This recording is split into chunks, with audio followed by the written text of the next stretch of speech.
Magandang araw mga kaibigan. Bigyan natin ng reaction, opinion, ang balita ngayon, title, Tikiya, nang yumuko ang kamera, 6 ang matatag na tumindig.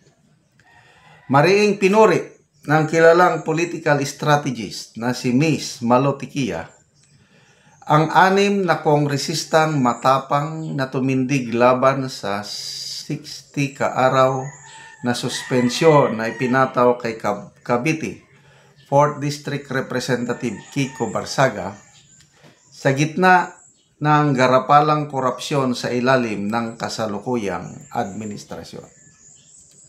Sa kanyang pahayag, tahasan niyang inilarawan ang sitwasyon habang aniya yumuko ang kamera, mayroon pa ring iilang hindi nagpatalo sa pressure o takot. Sabi niya, nang yumuko ang kamera, 6 ang matatag na tumindig, hindi natakot, hindi natinag, matapang at matatag.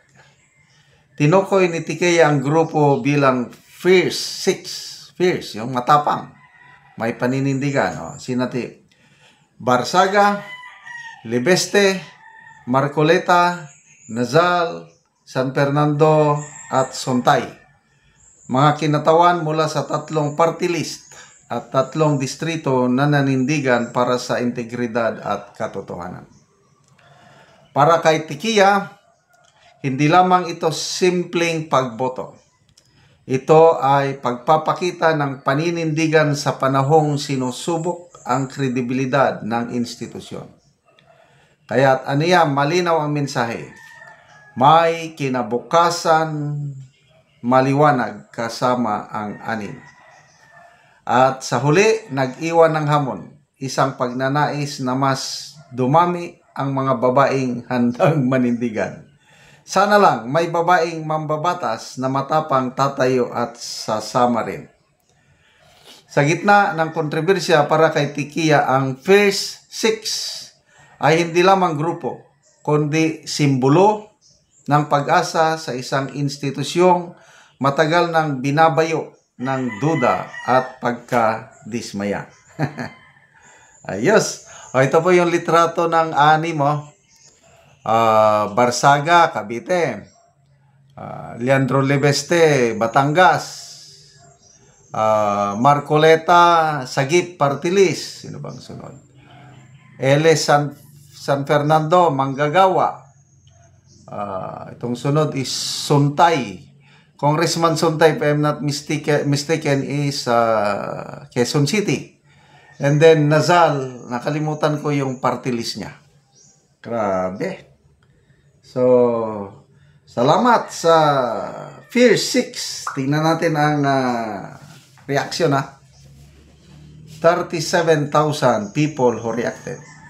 24,000 ang nag-like, 11,000 ang nag-love, ang nag-care is 709. Halos lahat favorable ang kanilang reaksyon. Comments. Estrelleta Balingit. Konti na lang o iilan na lang ang tunay na nagmamahal sa ating bayang Pilipinas. Yes. Alam, okay lang yun. At least hindi zero. Si Flor Solanya, The Magic 5, Principle, Dignity, Highly Intelligent. Yung 5 minus kay Barsaga yun. Kasi yung 5, yan ang bumotong no.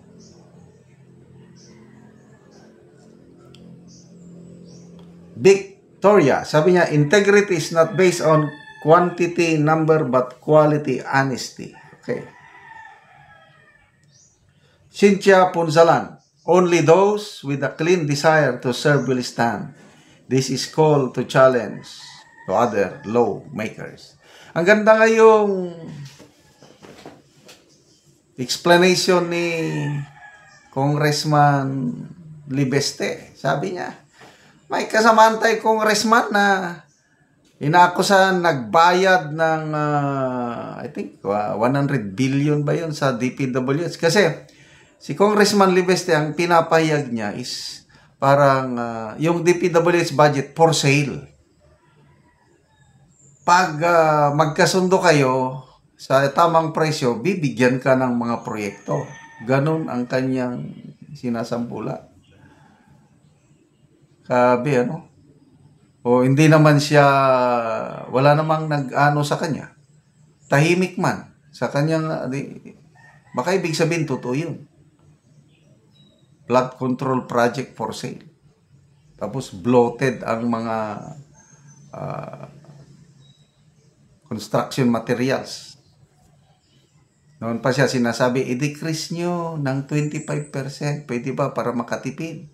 Sabi ng DPWH Secretary na hindi na pwede, next year na lang. Mamaya, mismo na ang Pangulo nagsabi, decrease it. Kaya lang, nung na-approve na yung budget, yung pumasa na sa Kamara, ang utos ng Pangulo, sobra naman. Decrease it by 50%. Kung 50% ang i-decrease mo, baka maging substandard na rin. But anyway, speaking of our Congress, yung credibility ng Congress talagang sirang-sira na ngayon. Mismo ang Speaker of the House, Bo GD, inamin niya na napakababa na ang tiwala ng taong bayan sa Kamara, and we need to do something to para maibawi. Sinigunda naman ni Congressman Garin, sabi niya, the House is silently working to mend para ayusin, ibangon ang credibility. So ano yung ibangon ang credibility? Itong ginawa nila ngayon na pag-suspend kay Congressman Barsaga, lalong nalugmok, lalong napasama according to Professor Malo Tikia. Kasi yung committee report, dapat yan babasahin ng mga kongresista. Wala na parang impeachment case ni Pipi Sarang nangyari. Ibinigay ang report ngayon. Botohan na. Paano mo mabasa? Paano mo mapag-aralan? Kaya tawag ni Professor Malatikia, the House of Sandro, ni Railroad, Inapuraba. So, instead na makabangon ang imahe ng Kamara, to me, I agree with Professor Malatikia, lalong nalugmok, lalong napasama ang image ng Kamara ngayon. Kaya salamat mga kaibigan sa inyong pagsubaybay sa ating channel. Nakakatulong kayo ng malaki sa tribong Talanding ng Bukidnon dahil ang income natin sa channel na ito, pantulong sa tribo. Namimigay tayo ngayon ng mga libreng yero at pako para makapagpatayo sila ng mas maayos na tirahan. Panoorin nyo ang video na ito. So mga ka-viewers, live ta karon, ako karon diri sa balay nga makita nimo nga trapa lang ang atop o ang dingding. So mo na gid ang hitsura sa ilang balay, trapal, ang dingding o ang atop.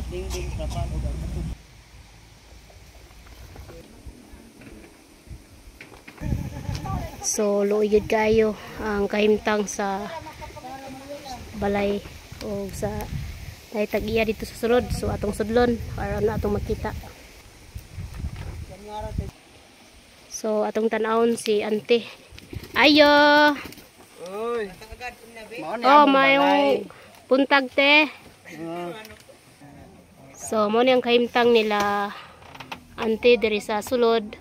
So trapa lang ang ilang atop o apil pod ang ilang dingding. So trapa lang pod ang ilang dingding. So kung muulan, ulanan gid kay sila. So mao pod na ang ilang lutuanan, ilang abuhan. So makita gid nimo nga luoy gid sila. So pila na ni katuig ang inyong balay ante nga sa inyong pagpuyo diri sa inyong balay? Duha na may dere. So duha pa lang ni katuig ang ilang balay ni ante. So trapa lang yod ang ilang dingding o ang ilang atop. So nakay anak te? Na 5. So 5. Estudyante ang duha. So pila na day mong edad te? 41. So 41 na si ante. So, asay mong bana day ante? Naglakaw lagi. naglakaw. Wala. Nangita siya upang ginabuhian. So, si ante, 5 kabuki ang anak kung mo ilang balay. So, subscribe ta mga ka-viewers. O, salamat. Mat kay sa Ginoo nga naaragay nakadumdum sa among balay na Oo, nga matabangan mo. kuan. Sige ante. Kung saan ang paningkamot. Wa Oo. gyud nga ana ra gid ang payag balay. Sige ante, salamat.